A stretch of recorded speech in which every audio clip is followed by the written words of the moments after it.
Welcome to another week of Network Roundtable. This week we have Wade Harman, good friend of mine, and a master of all sorts of online marketing tips. Guy's fantastic.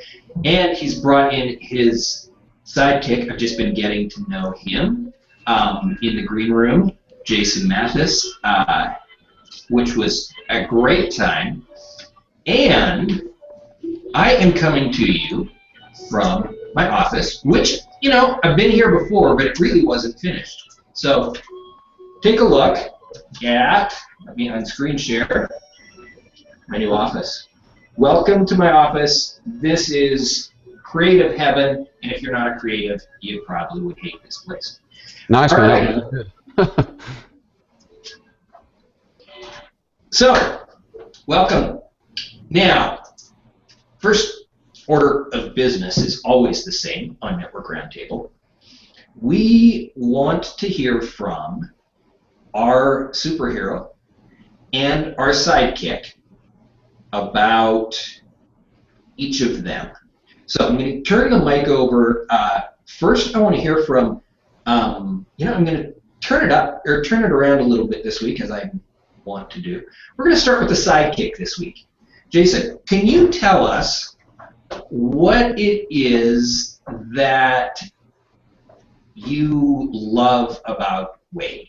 And then when he's done, Wade, can you tell us why you picked Jason as your sidekick? Make it good, Jason. Come on, Make baby. it good. Make it good. Oh, shoot.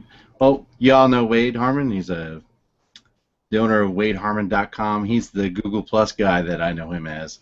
And he has taught me everything I ever need to know about Google Plus. I mean, the guy is just a genius when it comes to relationship marketing and working with other people and trying to get them exposure to their business.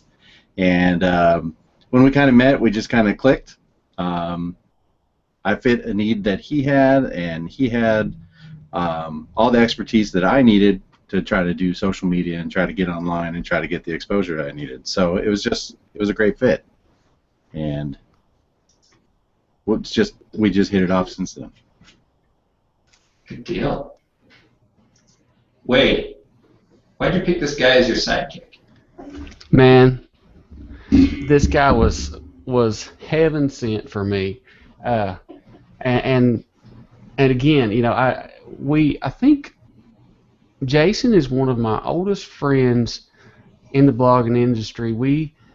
I don't remember how we met, but I know we've been. He's been on my radar ever since the first couple of months that I started blogging. I started seeing him come online and seeing some of the stuff that he did. He was into some hobbies that I liked, and so that drew me into him a little bit. So that let us connect on a more personal level. He's an awesome gamer, and so I try to do that. I like to let out some steam and do that with my own thing, and so that was one thing that we connected on. And one of the things that I like about Jason is that he is giving. He is so giving. It's that I can't even express at how he is just. I remember the first time I needed him to do something for me, and he may have to correct me on this. I think it was the first time. Remember when Anonymous hit GoDaddy? Well, my site went down, of course, because I was on GoDaddy, and so I was like, dude, I have no idea how to do this. That was when I figured out that I had no technical skills whatsoever because of it's just so so much. And he's like, well here, let me show you what to do. This and this. And I was like, I don't know any of that. And so he said, well, just send it to me and I'll do it. So he moved my whole site from GoDaddy to another hosting platform, and ever since then he's been my go-to guy on tech and things like that. And finally, I just told him, I said, man, we need to partner up on this thing. We need to, I would pay him for little jobs that he would do, and he said, "Well, why don't you just let me help you with your site since I guess he saw that it was going to go somewhere, so he was just like, let me help you with that." And I can honestly say that if Jason Hatton came on, hello, if Jason Hatton came on and helped me with this site, I I know I wouldn't be where I'm at today. This is Jason Mathis. He is at avgjoegeek.net. He is a genius at WordPress development and design. No joke. I would take pictures. I would draw something out on a piece of paper of what I wanted it to look like, what I wanted my website, like a landing page to look like or something. And I would draw that sucker out and take a picture with my phone and text it to him. And the next day it would be exactly like I wanted it. I want this here, I want this here, I want you to be able to do this, I want it to pop in and out, I want, whatever crazy, stupid stuff I've done. And some things he said, no, I'm not doing that. And then he would tell me why. And so, and I need that. Do what? So there was a lot of things actually. Yeah, well, yeah, and see, he knows what he's doing, and I'm not into the design. I'm more on giving the content, giving helpful content to people, and really the design. I love the way my site looks. It's an awesome site, and it's all because of him. And it's very responsive. People are responding to my calls to action left and right, and it's all because of the way he set that thing up. And so he is definitely not my sidekick. If it hadn't been for him, I wouldn't be right here. No joke. Well, and Wade, it's interesting that you say that because I think it really fits into what we're going to talk about today, which is the notion of flow, right? By having somebody who was there to help you with the stuff that you didn't really like or that you didn't feel comfortable doing, you were able to focus on the stuff that you felt like was your strength, and so you were able to get further faster thanks to the help that you got from Jason. Is that what I hear you saying? Oh, definitely. There's so many talents that you have to know if you're going to do this by yourself, and if you're just now starting out, you will be by yourself until you can meet that person that you that you flow with, that is totally on board with everything and your objectives and your goals, and you're on board with them. I promote Jason. I want to see him get more work. Yes, I want to keep him for myself. I understand this is a business. He's got to have work too. So if anybody needs design work, I actually referred somebody to him yesterday, and I'll keep doing that. And it's because that flow that you have. If you're going to start out by yourself, you can do it by yourself, but it's going to take you a long time to get where you're going because you have to learn coding, you have to learn design, then you have to learn the social marketing, then you have to learn how to write. Be a good copywriter. Then you have to learn what the psychological standpoints of landing pages are, why video is better than some types of images, why images are better than just normal text. You have to learn. I mean, there's probably a good 2 or 3 years learning curve that you're going to be facing. But if you have somebody that you click with and connect with, you can shorten that time period to success because Jason knows what I don't know. Yeah. Because I was the guy that helped you jumpstart a bunch of stuff that you wanted to do, like your membership stuff, your courses that you've been promoting. Yeah, I didn't even know, before you even mentioned that stuff, I didn't even know that stuff existed. And the way you set that up, it works. It works great, and it makes sense to me. I'm not a very technical guy. Everybody knows that, but if you hadn't this past the relationship marketing course that I did. He set up a membership site, and I still don't understand the ins and outs of it. We're gonna fix that later, but I think what he's got is still a good process.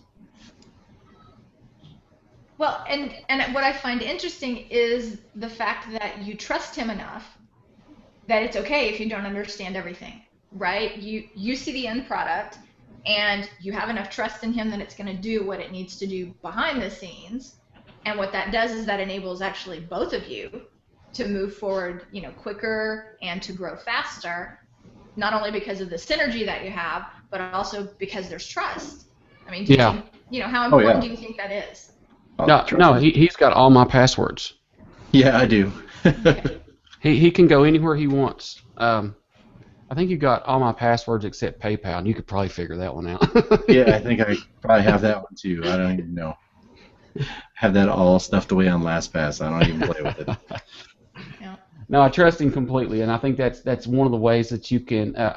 You can't do this by yourself. I mean, it's a romantical idea, and it's a worthy opponent. Being solo, but you can't do it by yourself. I'm a firm believer in building relationships with those people that can provide you opportunities, and it's not just you stepping on them to get higher on the ladder, but it's you reaching down behind you and pulling somebody up. Because if Jason can push me up, I'll reach down and I'll push him above me if I could, and then because I know that he'll turn around and do the same thing to me. It's just a revolving door. Well, and what is interesting, at least in the definition of flow I had in mind when we set up this show, is that there's really three pieces, right? There's the notion of being really focused on something. Then there's the notion of being 100% involved, really present with what you're doing. And then there's the notion of actually enjoying what you're doing. And so what's really cool is that you hooked up with somebody who enjoys and wants to spend time on the stuff that you don't actually like, right? So it sounds like to me you've given him a way to get into flow in his own business while it helps you stay in the flow in your business. What do you think? No, that's right. And as far as I know from what we've talked, Jason wants to do WordPress designs and setups. Is that right, Jason? I'm pretty sure. I love the technical aspect of WordPress. Everything, all the mechanics stuff of it. I like all the geek side of it. I like making it work well. I like making it run fast. I like making sure it's secure. And making a page that actually converts. That's all about, in this case, it's all about Wade. The whole site is all about Wade. And trying to keep a visitor on his site.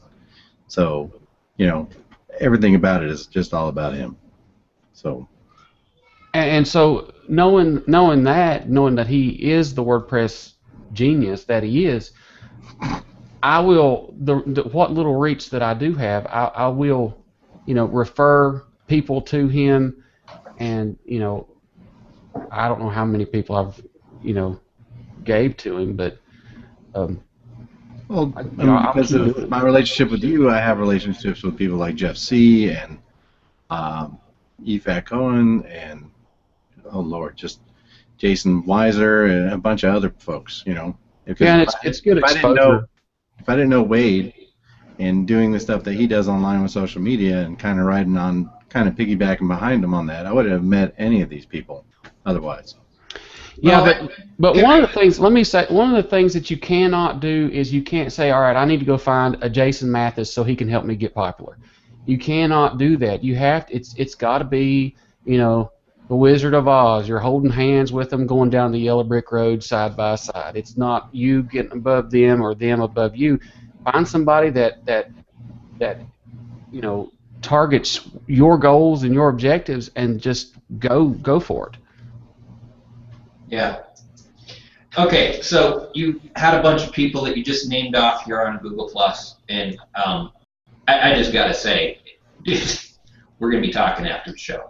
The way Cheryl was already saying, hey, I'm becoming a fan as I watch the show, and so am I. I mean, Phil Boyer just says, it speaks a lot to the integrity of a person when someone hands over PayPal financial passwords to them. That kind of trust just screams. He's going to get it anyway. He might as well have it. There you go. So, yeah, I hopefully fairly soon you can add another notch to your belt, Jason. I'm impressed, and we're, 15 minutes in? Well, I'll tell you guys this. I mean, take this on my recommendation. Jason has a yearly maintenance fee for your WordPress site. You pay him one flat fee, and he's there. If you want somebody that's really awesome, check with him after the show. Wow. There's your plug, buddy. And of course, I'm completely trustworthy. And your horns are even color branded. Yeah. Sorry, I had to play around. That's funny. No, I mean, this whole business though with WordPress and especially what I do for folks and try to help them out, it's all built on trust. I mean, you got to be able to trust me, because I'm holding on to your baby, essentially, is the way I look at it. Yeah, he's digging around to babysit for him, and make it look better. Digging around in the guts of your site. You have to trust him, And you can. Some people you can't. Don't just give anybody your passwords. You got to get to know people first. Yeah. Right. Well, there's ways to do it too. If you are going to work with somebody, you need the right way to do it. Wade, is you create a separate account for them especially for like hosting and domain names and things like that. You can create a user for them, so that way they can just do the work, and God forbid if they do hose you over, you can just delete the account real quick. Yeah. With what Wade and I have, it's a little bit different. It's unusual. Let's put it that way. It's not the typical thing, because typically, if you work with a WordPress developer, you want to create separate accounts for all of that stuff, and so that way you're not giving them the master password to everything. So that's my tip. If you're working with a WordPress guy, don't give him the keys to your kingdom. Well, don't do what I did, right? Yeah. Well, but maybe just not right away. Is that what you're saying, Jason? Well, it's cut out of the bag. You can create separate accounts for all that stuff. For like GoDaddy has domain manager controls, where you can create separate accounts for that. For your WordPress site, you can create an admin account just for them temporarily, so they do the work, they get off your site, you're not doing any support for them, you can just delete the account. You don't have to rename the whole master password of the admin site of your accounts for everything then. Right. It's just a matter of deleting an account. Yeah. So, got to be cautious out there, folks. People online, I want to trust everybody online, but the reality is that most people are just out for a buck, and they'll just try to burn you, Absolutely. Right. Well, and what was interesting in the discussion, as you were talking about it, is this balance between wanting to do it all yourself and not letting anyone help you, but then not going too fast and jumping in, giving them too much too soon. Yeah. Right. So that's interesting. But when Wade was talking about taking action, it reminded me of this quote. Dennis, I don't know if you want to you've got it up. And Alois Beleshka, I think is how you say his name. He was a former guest, and he gave us this quote that says, "Read less and do more." Which, when you were saying, Wade, sometimes you just have to jump in, right? You just have to say, okay, let's get started.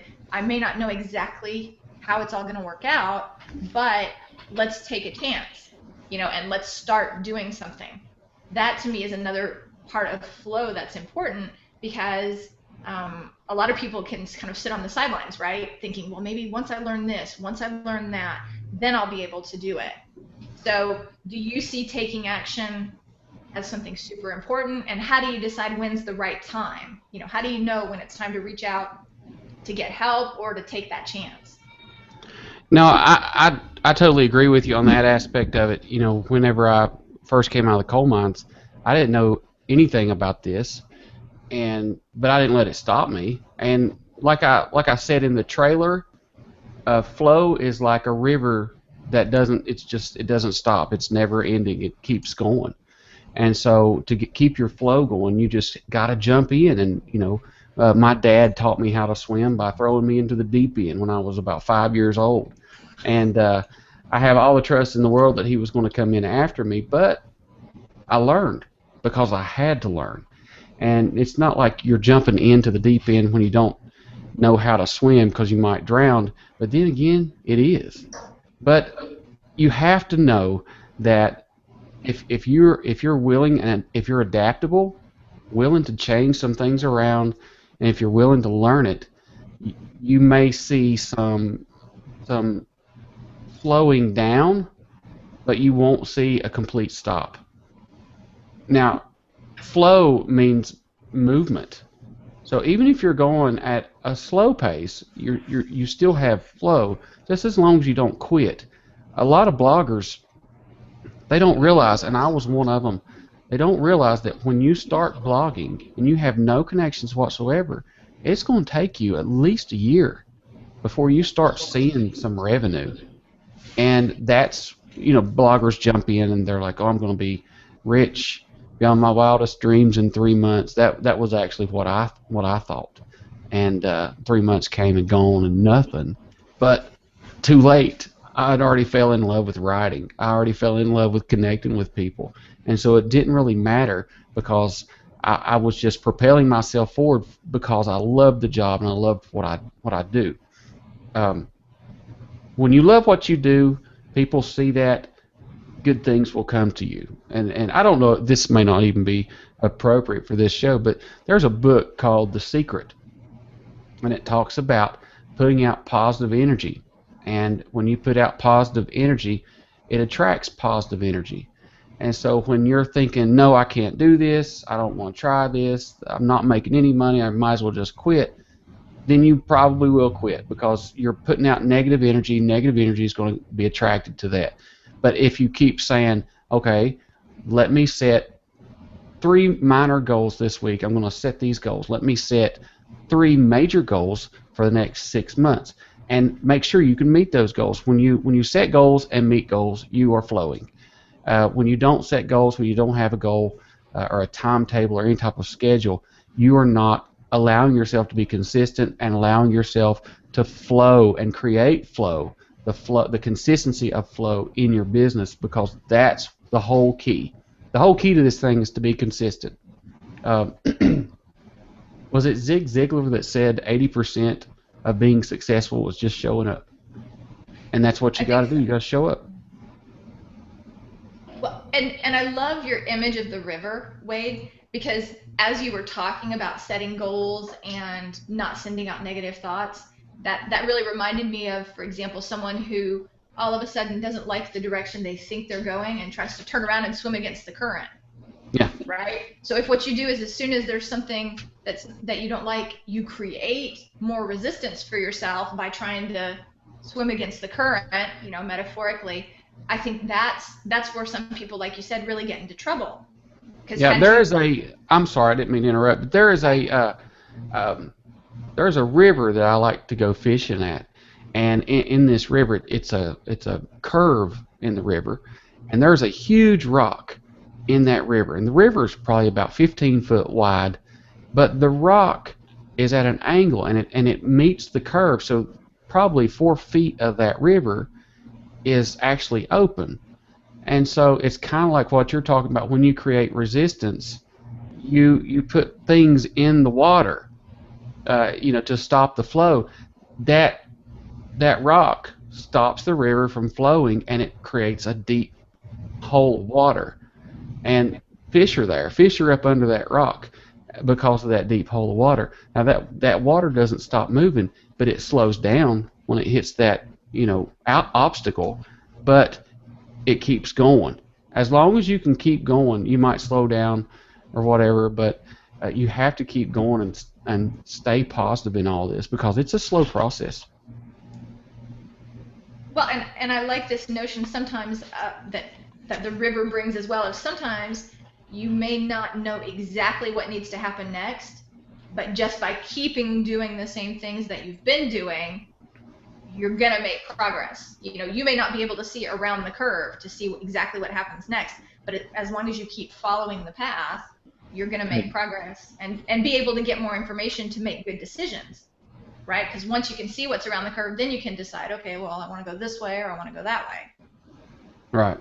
Yep. You just have to keep going. I like what you said about, even if you don't know what to do, just keep doing the things that you have been doing, because ideas will come to you.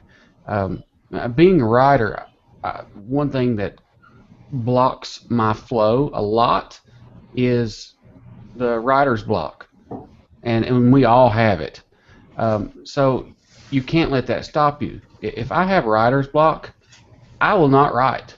I will go and share somebody else's content. I'll go read somebody else's content. It just kind of unclutters the cobwebs that are in my head, gets new ideas flowing, and usually 30, 45 minutes later, I'm ready to write something. Now, I have had writer's block for as long as 3 and 4 days before, but I just came to that, I just went back to where the things that I was doing in the past that was working for me, I just went back to them, curated some content. If I didn't have content myself, and I would go find good content for my followers. All right, so what's this one? Well, and that's interesting. I'm so glad that you started talking about, what do you do when you get stuck, because that leads really well into this quote that Dennis has got for us now, that Grizz shared with us, but I think it's actually from Ding Ming Dao, maybe? I'm not good with that pronunciation. Yeah, I'm going with that. Ding Ming Dao. Okay. And Grizz, shout out if that's not it. You tell us how to pronounce it. But it says, if you have a good idea, use it so that you will not only accomplish something, but so that you can make room for new ones to flow into you. So that, I love it. That fits with the idea of let's just keep doing something. And if it's, if I'm not in a position to be creative, to do what I normally do, maybe by sharing other people's stuff or by connecting, sometimes for me, a conversation can really help. If you go and talk to somebody about something that they're facing, some issue that they're having, and you're trying to be of service, that's when an idea often comes to me, right? Because I'm like, oh, I didn't realize people struggled with that. Okay, well, that's something I could write about, or that's something I could talk about. That's huge for my site. Everything, all my articles are based off of working with other people and finding that they had a problem with something, and now I can write something to have a solution about it. Like image optimization, and they're exciting topics, let me tell you, but it's just they solve a problem though. Well, and I think what we're also all saying is that you need to keep this notion of service, of making sure that what you're doing is actually helping other people kind of at the forefront of your mind. Because if what you're doing, kind of like you guys said at the beginning, if what you're doing is just trying to make a buck, well, that'll work for a while, but eventually people are going to understand that, and they're not going to want to work with you because there's no trust. Whereas if you're genuinely out there trying to help people, ultimately that'll pay, even though it may not be in the way that you thought it would when you first started out.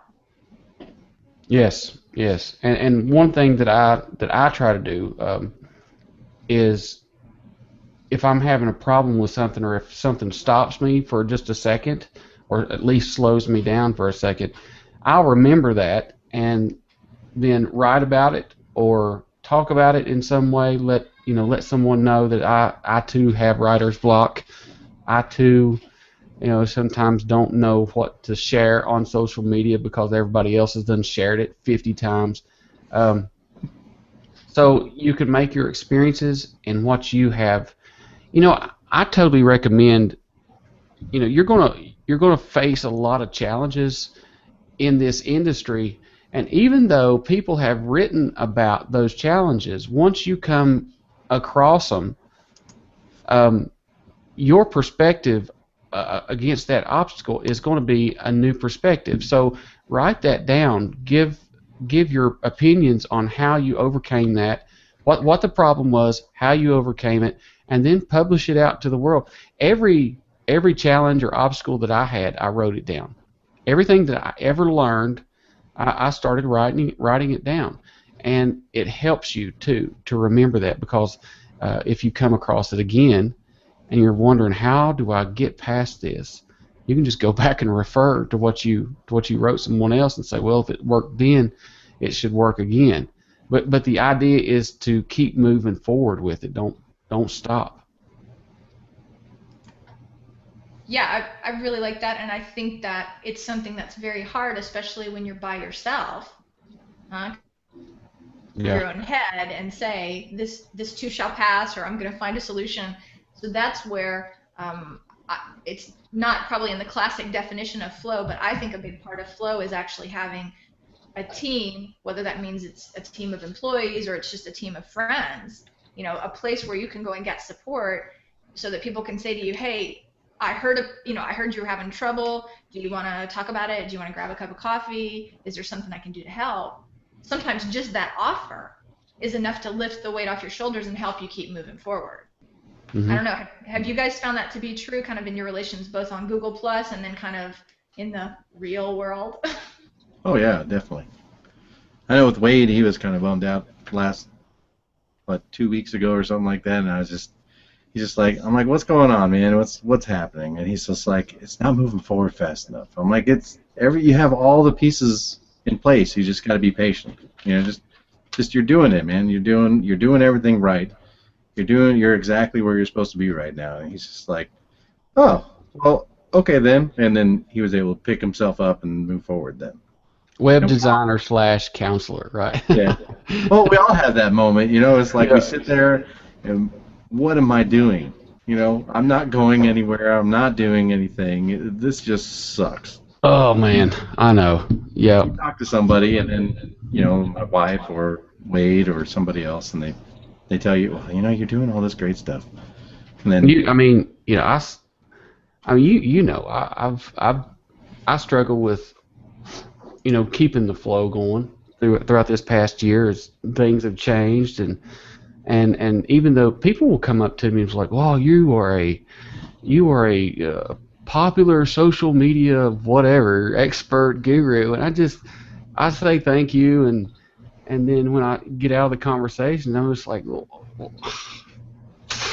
yeah, I have no idea, because I go through things too. I come against obstacles, and that's something you have to get used to. I've learned now that it's a part of business, and you can't let it stop you, because there's different levels of success.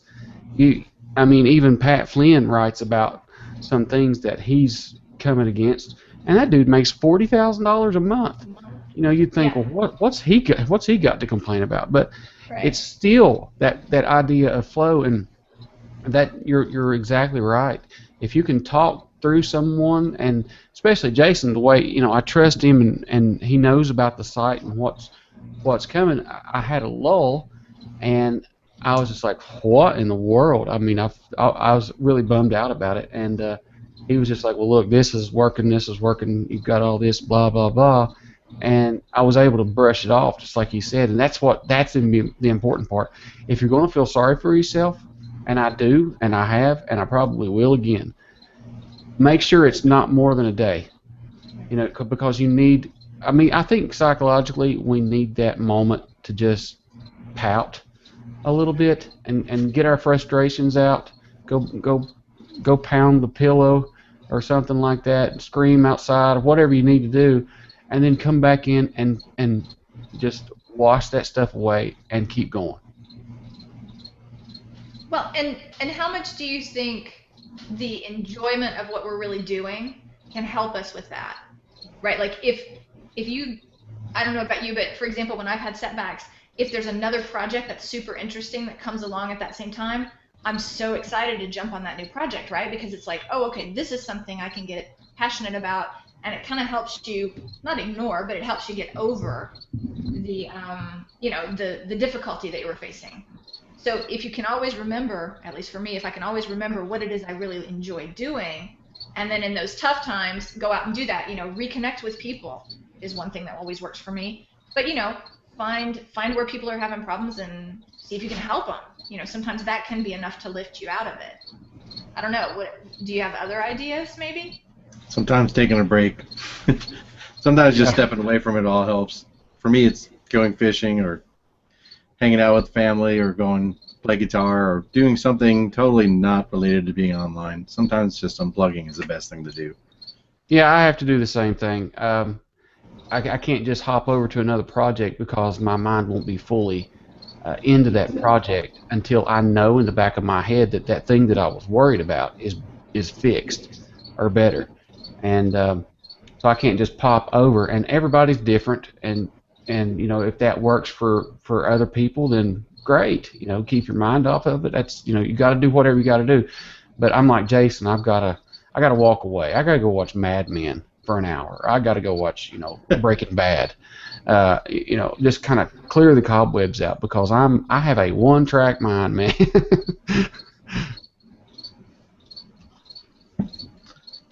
Well, and I think that's the other essential part of flow, and we talk about it almost every week about knowing yourself. You're not going to be able to be as successful as you'd like, maybe, if you don't have this knowledge of what works for you, right? It's like we were talking about swimming upstream. Eventually you're going to wear yourself out if you just keep trying to swim upstream. So I don't know. Dennis, did we have one more quote for this week? I don't remember. Yes, we do. Oh, so let's see what we got. Let me find it here. This one's from Todd Smith, and I love how irony, often plays into these things, and serendipity. I find this personally very interesting, this quote. It's not who you know, it's who you get to know. And the reason that I find this so personally interesting is I've gotten to know Todd Smith because of Wade. The first time I ever hung out with Todd was at Wade's class on how to monetize your Hangouts on air. So there's some irony that this quote came through, and specifically from Todd. Only for me personally.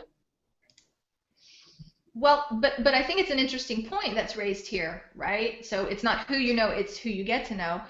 We've been talking about flow kind of as something that we as individuals possess, but maybe this is telling us more about the idea of flow is something that happens with a group as well. So it's not just flow that you have yourself, but when you create a group, that can create a sort of flow together. Is that what you're saying, Dennis? I was talking about, wow, you're going deeper than me. This is me here. You're just used to talking to Manny. So Dennis, just tell me what you think, Wade. I think, yeah. I mean, if you take that, hangout class that I do, if you want to make money with your Hangouts, one of the features that I give people is, of course, you get to watch the video. It shows you all about how to get sponsors for your Hangout and monetize your Hangout. But that's not all. You get put into a mastermind group of everyone that has joined, has purchased this program. So now you've created this synergy that you may felt like you were by yourself with getting a Hangout sponsor. Now I've created the group. Now there's a lot of people in the group. Dennis is in it. Todd is in it. Pepper, OJ, a lot of people are in it. And this group, it's also a private community. So now when you write up your proposal or you have a question, you can go to this group and you can say, hey, help me get started with this. And we've got people that will review your proposals, and I've put some help links on there of what not to say in getting things. So I believe that, yeah, if you can create some type of mastermind group that has the right type of energy and synergy, then that's going to really get you pumped up and motivated, because you're not having to keep yourself pumped up. It's Zara Altair. She's real big into the community as well, and she's always anytime I say something in the community, she's always right there. Thanks so much. Will do. I'm really excited. Such and such. And so I believe it's important to, find your group and find that energy. Well, and I think that's nice too, because what it does is it helps you with the consistency factor, right? Because it kind of builds in some accountability. If you say, I'm only saying this because I did it this morning, but if you say in front of other people that you're going to do something, sometimes it makes it harder to back out than if you just say to yourself, oh, I think I'll do that tomorrow. If it's just on your to-do list, well, nobody knows if you didn't do it. Whereas if you promise to a group of people that you trust, yeah, I'm going to get that done by Friday, well, then that's a lot more powerful. Again, everybody's different, but for me, for example, that works a lot as well as the motivation part. So you get both sides. You get the motivation, but you get the accountability too. Mm-hmm. And as solo solopreneurs, we so often don't have that same accountability that we can have when we're in a company. Which is funny. I'm sitting here in my new office, and I work for a company, but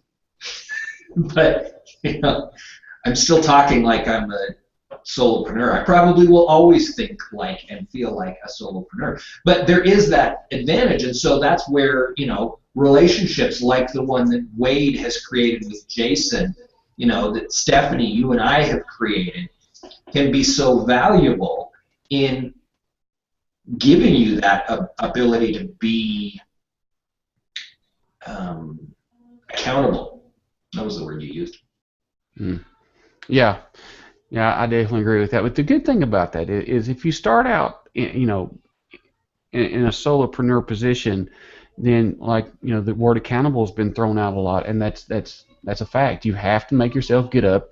You have to make yourself write 1, 2, or 3 blog posts this week, next week, and for the rest of the blog's life. You have to have that schedule. You have to make yourself stick to all sorts of things. So, and that's a good thing, because once these big companies start to notice you and start to recognize you, and they say, look at this motivated person. They don't have a job, and they don't have not a job. They don't have anybody to be their boss. They have the ability to make themselves do this and all this work. It's going to make a company want to work with you even more, and I know that's true for me anyway.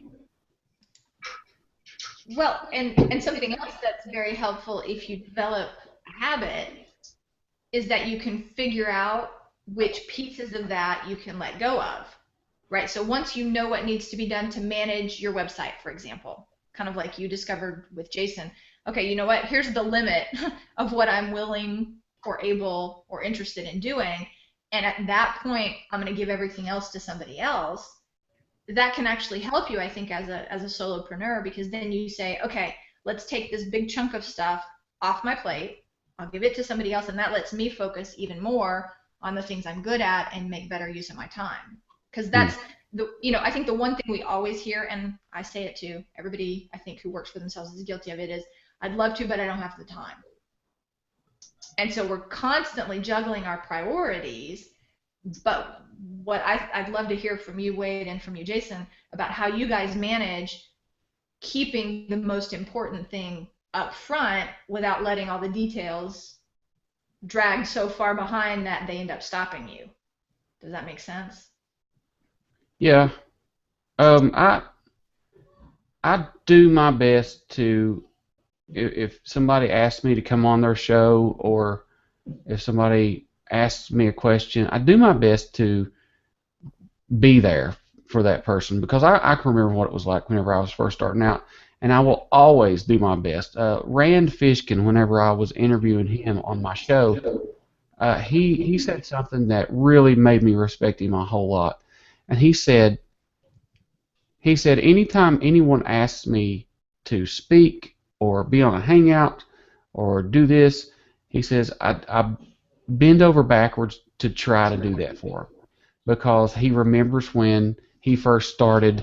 Moz.com is a multi-million-dollar company now, but when him and his mom started it out, he said that he went and reached out to people that were above him on the ladder. I guess Hangouts wasn't available then, but whatever else he was trying to do, he said those people just ignored him. And so now, he said those people are coming to him, wanting him to go do something for them. And so he says, I remember where that was at. So if you mention me on Google Plus, be prepared to see me in that comment thread, because I think the people are the most important things. Not to set myself up on any kind of pedestal whatsoever, but these people that are just starting out today, if you don't pay them no attention today, they could pass you up tomorrow, and they'll remember that you didn't pay them no attention. And so the number one objective for me personally in my business is to drop everything for the people. And try to cater to them. My schedule is pretty hairy at times, and I can really get behind, but I do my best to make that top priority as far as being there for somebody or even commenting. Now, sometimes people will. I tell you what, Cheryl shared the network roundtable this event, and I was in the middle of doing something, and she plus mentioned me along with Jason and the rest of you guys, and I didn't comment. I just plus one the post. Sometimes I'll do that. If I do that, that means I'm just like so super busy. But I apologize, Cheryl. It wasn't anything against you. I was like, well, I'm going to be on the show anyway, and we'll get to talk. So, here I am. I'm saying I try to reply to everything, and then I didn't reply today. So. Well, but that's an interesting question, right? Because it gets back to the question of time management. As you make more connections and as you have more people plus mentioning you or tweeting to you or whatever, you're just a person, right? I mean, you don't get extra hours in the day because you have more followers or more people interested in you. So that's where I think the question of priorities gets hairier, because then you got to decide, well, is it more important for me to respond to all this personally, or would my talent and my experience be better used writing a blog post about it, or and I'm asking the question. I got no clue because it's not a problem I have right now, but I'm hoping to have. Well, I think it's different. I think it's different for different people. For me, I believe that it is top priority to always have the follower on the top shelf because they're putting me there. They put me where I'm at. They have helped me with. They've bought my products. They've shared my posts. So I want, in my opinion, I need to drop everything for the follower and for that person that wants to have a small conversation. Now, there was a person that talked to me yesterday that all they wanted to do was just talk, and they had no respect for the time. Now, if you want to talk to me about something that you need help with, I don't mind a bit to talk to you about that, but just rambling, that's a little different to me because it was like they didn't have respect for the time crunch that I am on. So sometimes that I get a lot of people that talks to me that are just time wasters, and that'll kill it. I'm so sorry. I didn't mean what you.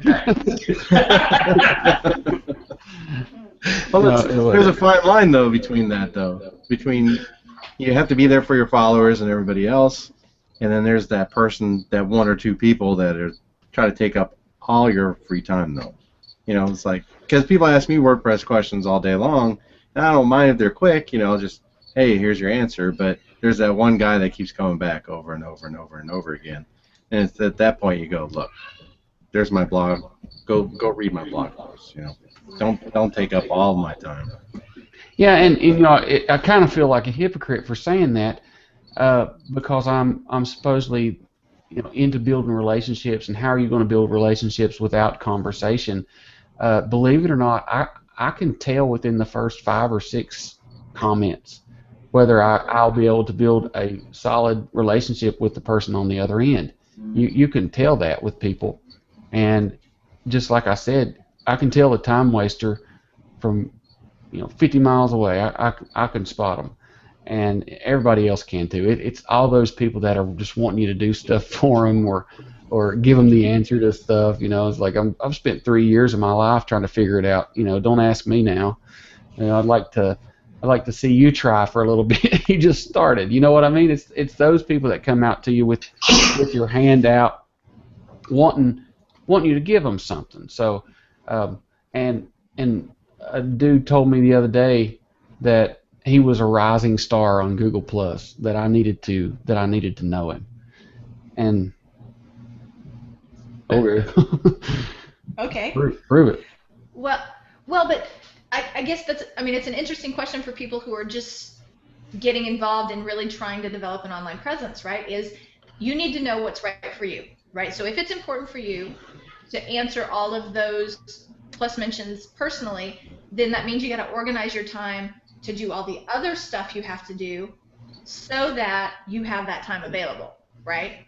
Mm-hmm. Right. And does that make sense? And so it means that the solution for someone, and I want to be able to keep that that personal relationship too. So it means we're going to have to organize our time differently than, say, someone who's perfectly happy to program a tweet whenever someone follows them, for example, which is one of my pet peeves lately. I've followed several people, and it's like, just don't send me a direct message. If it's not going to be a personal thing, don't send me something that says thank you for the follow. Darn it, you can at least use my Twitter handle if you want to thank me. Well, it's not that hard. I mean, as far as time, I probably get around 2,000 plus mentions a day. And when I wake up, it's my biggest chunk. So the very first thing that I do is I just start, because I love Google Plus anyway, so I always have Google Plus open. And so it's not a problem. I just as I see them come up every 5 minutes or so, whatever I'm doing, I have my tabs open. I'll just go over to Google Plus and check my bell, and just go down the line. And if somebody, you know how it is, if somebody's plus one's your post and you see that they've not commented, you can skip those. I get a lot of those too. But for the people that mention me, then I open up that and I see what they've said and I try to reply, or if I've been in a conversation with them and they've said thank you, I'll just plus one their last comment and get back out of it. It's not as big a time crunch as you might think. It's really not. Well, let me jump in here, because Cheryl and I have a lot of differences in how we manage our Google Plus, and we have a lot of conversations about those differences, and there's a lot of reasons for them. Cheryl reads incredibly quickly, and I read really slow. I also tend to end up getting caught up in rabbit holes when I get on. I want to, like, if somebody comments and plus mentions me and I don't know them, I will go down the rabbit hole of getting to know them. And I guess I could change that behavior, but that's not how I like to engage. And I think most of my friends are quite understanding that I really don't engage with very many comments. When I do, I really engage. And I struggled for a long time trying to be like everybody else, and then I kind of realized, well, I'm nothing like anybody else. So, I do this the way that I do it, and so far, no one has hated me for it. I don't know. Maybe there will be a whole bunch of comments now about how horrible I am at the way I engage. But I'm never going to be David Amaral. I don't type as fast as he does. I don't read as fast as he does. There is no possible way I can engage the way he does. And that's great. It's so good that you don't. Yeah. Because you're Dennis. Right. The most important thing is to be you. Sorry. That's good, man. Stephanie, you want to say something? You're on screen. Understanding what your capacities are. Am I still not talking? No, you are. I couldn't hear you. Couldn't hear you for a while, but you're on. Okay then. Oh, sorry. It was really good what I said, but now I forgot. So, no. This is a tribute. No, I just said that's where excuse me. That's where I was just saying that I think it's important to know yourself, right? And to know what you're willing to do and what your priorities are. Yeah. Okay, so let's quickly jump through the questions, because so many people took time to out of their day to fill out the questionnaire. I'm just going to refresh the page really quick, see if anything new came in. Yeah, good thing I refreshed, because we got some new responses. Okay, so here we go really quick, and I'm changing how I do this week because I didn't have time to put them on. But these are sponsored. Let me point out, these are sponsored by Finance Ability, your numbers person. extraordinaire, which is Stephanie. Okay, so the words that aligned with flow for people, pretty even balance here. We've got 3 for movement, 4 for progress, 4 for continuity, 0 for current, and 0 for drift. I thought, I didn't think we'd get anything for drift. I actually put that in there almost from the standpoint of almost being flippant. But I thought we'd get something on current. I don't know why I did, but any thoughts on this? I would think that current is more of a technical term for flow. You know, like the current of electricity, flow of electricity, things like that. Maybe that's what people were thinking. Maybe. I think of current more like your analogy of flow, the current in a river. So, I don't know. I think current from a business standpoint is, you know, what's a current trend for today in business. Okay. All right, I can see that. Yep. All right. So apparently, current is not trending in the subject of flow. Okay, so these are our antonyms. The first time I've ever seen that word in a hangout. You know, I do. I love using that term. I put that in there because it's my favorite way of saying that something is stopped up. It's not flowing. And ask my wife. I use it all the time that way. You know, this thing's constipated. You know, and so I kind of put it in there as a joke. But apparently a lot of people liked it. Mm-hmm. I'm going to start using it now. Yeah. Yeah. Any other thoughts on this one before we move on? What else can we say, Dennis? Be real. Yeah, well, I think we constipated the flow right there. Okay. This one is how often we use it. This is the most balanced out we've ever seen. Usually, I don't think we've ever seen twos at all in whether people use a word in their business. And I can't remember ever having number 4 be bigger than number 5. Maybe once, but they were a lot closer in that case. Yeah. Do you realize it looks like this thing's giving you the finger? Yeah.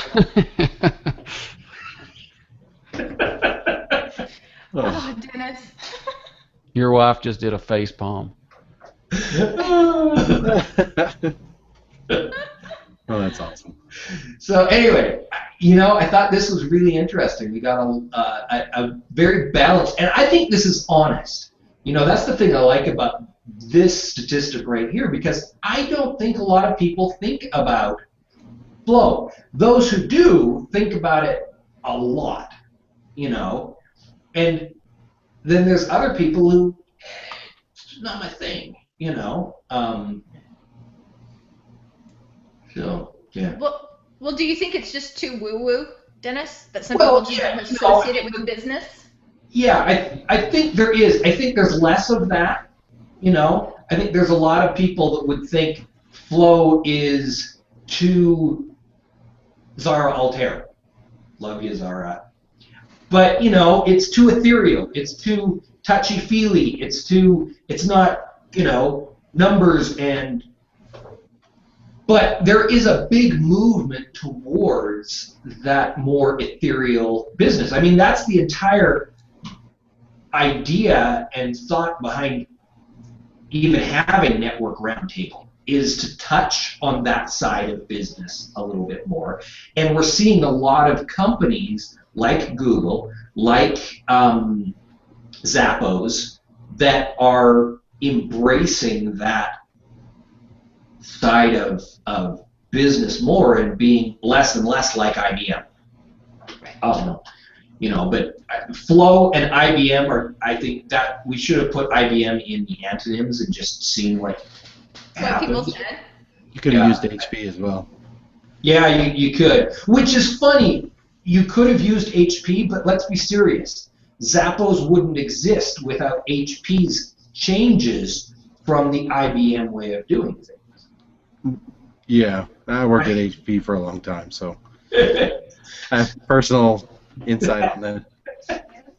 Okay, so it wasn't quite as ethereal as they like to make it out to be. Is that what you're saying? Yeah.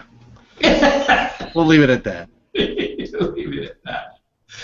All right, we got a lot of quotes. I'm going to just really touch quickly on this last thing. Screen share it up. Here we go. We got a lot of different people. Gina Dominica joined. Rule Breaker. Thank you, Phil. Like you think you're hiding. Eloy joined in. Griswold. Stephanie Sims. Chris Piper. By the way, Chris Piper is a friend of mine. He came from Facebook to do this because he's never on Google+. He's also the reason that I have that personal philosophy of sidekicks and superheroes. So shout out to Chris Piper. We're probably going to get him on this show. Todd Smith and Kevin Burns filled this out. And then we don't have any solid leads on hashtag superhero names. They're going to have to continue to fight that out in the conversation after. Right now, it looks like Wade is down to relationship man and just as I am. And we've got 3 choices for Jason. WordPress man, AVG Joe, which is already his hashtag. Yeah. TWIG dude. This Week in Gaming. Lord. I haven't even done that in forever. Yeah, so. I don't even know what that means. This Week in Gaming. Yeah. Oh, yeah. So, that's this week's questionnaire. Next week, Stephanie, remind me what our word is next week. Is it? It's Christine Bowen and Vision, isn't it? I think so, because if I'm not mistaken, next week we're going to be moving from the acceleration part of the season to the getting direction part of the season. So we're going to be talking about Vision with Christine. I think so. Let me just double check that and make certain. Right. Okay, here we go. Production schedule on Google Docs, because where else would you put information like that?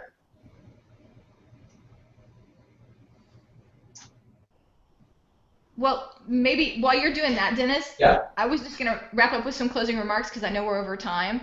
And I just, first off, wanted to thank Jason and Wade so much for joining us today and for helping us get a different perspective on flow. I think my biggest takeaway, God, I can't, every time I say flow now, I'm going to think about constipation, Dennis. Thanks a lot. It's going to be a nightmare. All right, now that you put it that way, could we say that flow is diarrhea? I'm sorry, I just had to go there, Stephanie. You threw that door wide open. Okay, no, I can't even pull together a closing thought at this point. I'm just going to say have a great weekend, everybody. Mm-hmm.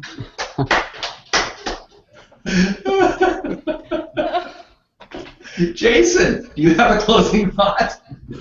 And do you have something that you want to promote? I think flow is very important. So eat your yogurt. God, see, I'm stuck on it too now. If you guys want, do me a favor, visit me on my website, averagejoegeek.net. I provide WordPress tips, tutorials, and how-tos, as well as services. So you can do /services, see what I can offer for you. I will make your website flow like never before, so that way it's all about you, man. So that way I can get you to convert your web visitors into web sales and followers, and not just have a website that hangs out in the weeds. Cool. He can do it too.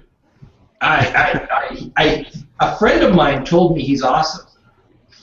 So Wade, my friend. Yes. Closing thoughts. Just thanks so much for watching. Thanks for having us on. We really appreciate it. I mean, this guy is, Jason is an awesome guy. I'd highly recommend his services. If you're interested, if you have a hangout and you're interested for this show only, I have give you guys a little discount. Well, actually, it's a big discount on the replay, and you have the chance to get in the mastermind group as well with that course. So I'll put that link in the comments after the show. You got 30 minutes. I'm going to give you the discount for 30 minutes after the show. So thank you guys so much. And go do this. I mean, the truth is, I actually had thought of every single thing that Wade had come up with, but I hadn't put it together in such a concise manner, and it has made it so much easier for me to contemplate the process of trying to monetize HOAs. So, yeah, I definitely. What is that, like the 5th testimonial I've given you now, Wade? I think so. You can see Dennis's testimonial on this landing page I'm fixing to send you to. Good deal. What can I say? I love this guy. I love what he put together. So, all right. So let's go ahead and, Wade, can we have you take us out this week instead of playing the normal music? You want to take us out with a tune? Sure. Let me get my guitar. Because I can't go home tonight if you don't play music. Okay. Doghouse. You kind of. This is for you, Cheryl.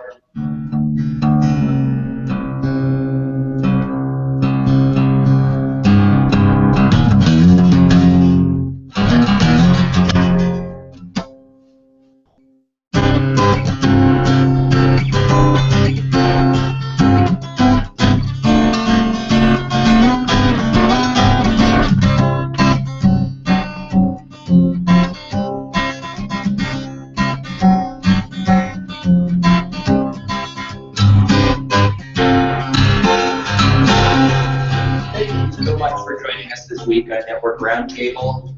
Wade has been a marvelous guest. Thank you for playing the music as we have basically fabulous getting to know you, recording getting to know you more, and I will do the website shortly.